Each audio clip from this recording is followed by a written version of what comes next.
শুক্রবার সকালে আমবাসা রেল থানার পুলিশের কাছে খবর আসে আমবাসা থানাধীন ধনছড়া এলাকায় রেল লাইনের পাশে এক ব্যক্তির মৃতদেহ পড়ে রয়েছে। খবর পেয়ে দ্রুত ঘটনাস্থলে ছুটে যায় আমবাসা রেল পুলিশ। পিলার নম্বর 1184 ও 1185 এর মধ্যবর্তী এলাকায় মৃতদেহটি উদ্ধার করা হয়। প্রথমে আশেপাশের লোকজনকে জিজ্ঞাসাবাদ করা হলেও মৃত ব্যক্তির পরিচয় জানা যায়নি। পরে মৃতদেহটি ধলাই জেলা হাসপাতালের মর্গে পাঠানো হয়। কয়েক ঘন্টা পর মৃত ব্যক্তির পরিচয় নিশ্চিত হয়। মৃতের নাম উমেশ দেববর্মা, বাড়ি আমবাসা থানাধীন ভাউলিয়া বস্তি এলাকায়। রেল পুলিশের প্রাথমিক বক্তব্য অনুযায়ী এটি আত্মহত্যার ঘটনা বলে অনুমান করা হচ্ছে। তবে ঘটনার প্রকৃত কারণ জানতে পুলিশ তদন্ত শুরু করেছে। ময়নাতদন্তের পর মৃতদেহ পরিবারের হাতে তুলে দেওয়া হয়। ঘটনাকে কেন্দ্র করে এলাকায় শুভেচ্ছা নেমে এসেছে।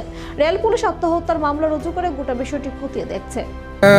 সকাল 7:15 নাগাদ আমরা একটা ইনফরমেশন পাই তো স্টেশন মাস্টার ওই সেকেন্দারবাদ ট্রেনে আসার পথে এখানে নাকি রানোবার হয়েছে।